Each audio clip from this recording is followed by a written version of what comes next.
Now let's jump into one of our last topics in this course, integration by parts. Many people are having problem with integration by parts. Hopefully you will pay attention here and it will be easy for you to solve it. Many people look at integration by parts as a monster. In reality, it just only consumes sometimes if the expression is long, but it is an easy formula to apply in solving your integrals. Doesn't matter how long or short the expression is. Now, the general form of the integration by parts, you have the integration of u dv equals u multiplied by v minus the integration of v du. What does that mean? When you have a certain long expression, you will substitute some values equal u, some values equal dv or equal v. Then you need to do the integration by parts to find the final solution in this case. Let's have an example and learn how we're going to do that. So you have an equation over here, integration of x multiplied by e to the power of x. Now, this can be solved by the integration by parts. What we're going to do first, we want to define the u and v. And you always need to have this formula handy to be able to identify u and v and dv and du. In this case, u will equal x, this expression over here, and dv would equal e to the power of x dx. We learned something like that in the substitution method, right?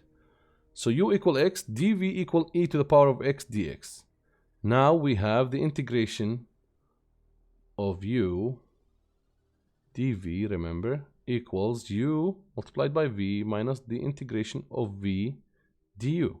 Now we have the u dv, this is the u, and this is the dv. Now you see here we have dv equals this, but we will need the v in the equation. So what we're going to do right away, we want to do v equals the integration of this expression. In order to find v, you need to integrate dv. So v equals e to the power of x dx, and this would give you v to equal e to the power of x. Now we have u, and we have, so we have u and we have v. So we got this expression already.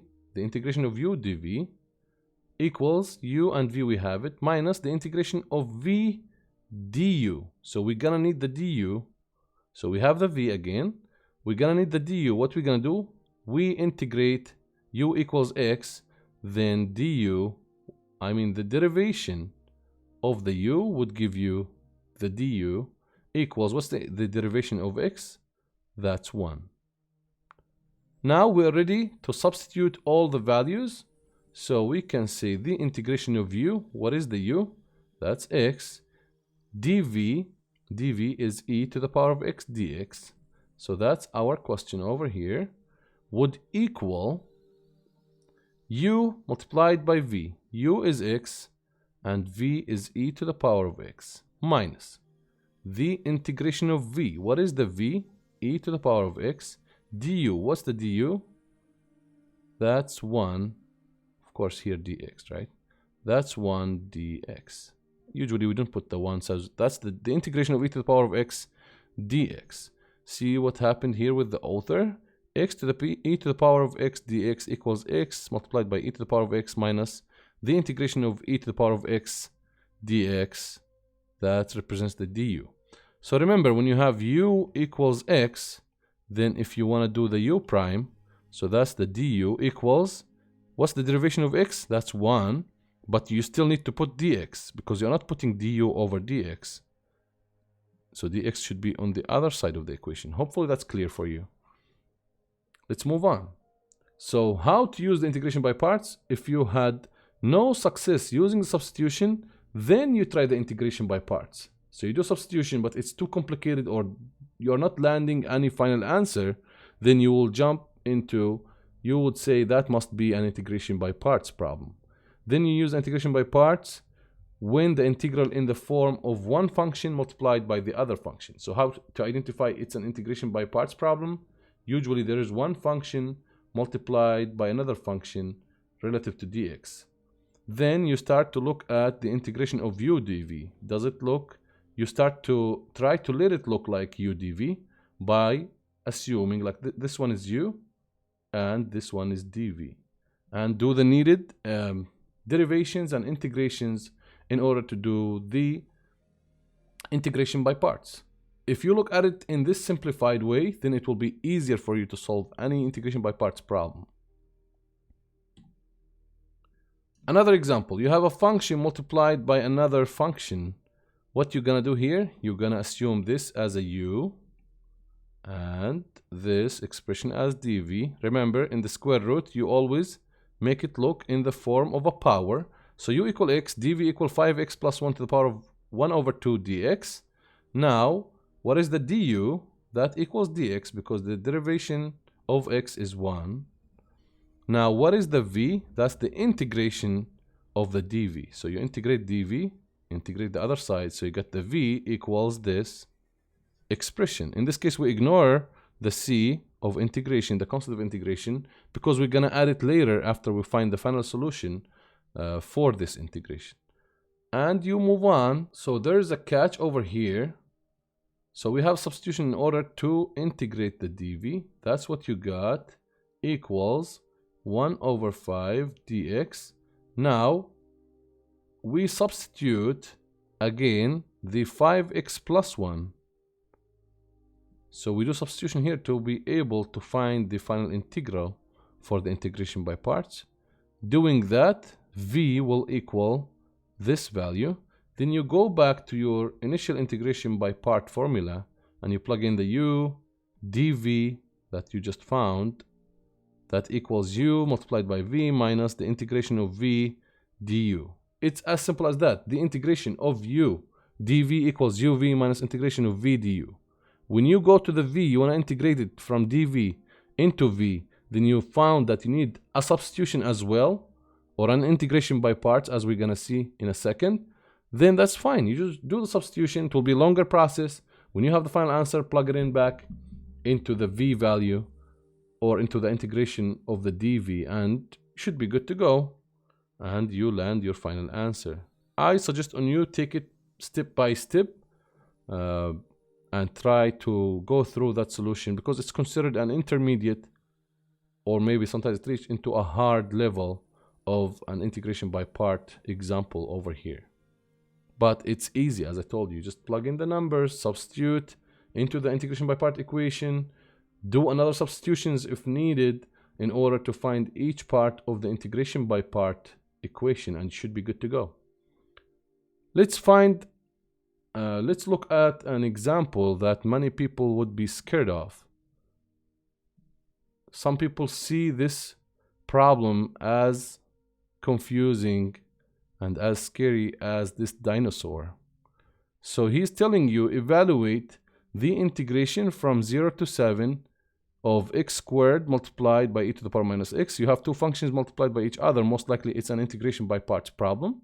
What you gonna do? Forget about this dinosaur. Firstly, remember what is the integration by parts equation. So the integration by parts problem, du dv equals uv minus the integration of v du. So we assume we found the u and the v first. So the u for us would equal x squared, and dv would equal e to the minus x of dx. So u equal x squared, dv equal e to the minus x dx. Now you simplified the problem. You already found this part of the equation. Now what is the du? Go down, do the derivation. Du equals, what's the derivation of x squared? You know that it equals 2x, and don't forget dx as well. So du equal 2x dx. Now the dv equals this expression. What is the v? We just do the integration for both sides. V equals minus e to the power of minus x. Now plug in everything back into the equation. What's gonna happen? You plug in back everything, the u, the dv equals the u multiplied by the v, which already know. Everything is known right now, minus the integration of the v du. Then you end up with this plus this integration. Now this integration is two functions multiplied by each other, so you're gonna do another integration by parts. So we call it a repeated integration by parts problem. So you finish the first integration, but your final solution, when you want to do the integration to get your final answer over here, you are facing a second integration. In this case, what you're gonna do, you do it all over again. U equals this portion and dv equals that portion. So that's u, that's dv. U equals 2x, dv equals this. Now what is the du? Du equals 2, the derivation of 2x. Du equals 2 dx, and dv equals this. Then after doing the integration, the v would equals minus e to the power of minus x. Plug in everything into the main equation, then your final answer would be this. You would plug it back in here to get your final answer for the first repeated integration problem that you had previously. So the final answer for this would be that after simplification. So it was looking as a dinosaur over here, and it's a repeated integration by parts. Usually if I'm making an exam for somebody, I wouldn't put this question unless it is the only question in the exam, but doesn't make sense because many people will miss on it because they get confused if they never saw it before. It is a good practice example to learn by yourself, but it's not a good practice for anybody to put that question in the exam for sure. Remember, we had here the integration from 0 to 7, so after we're finishing the integration, we need to put back the 0 to 7 and find your final answer in a numerical way.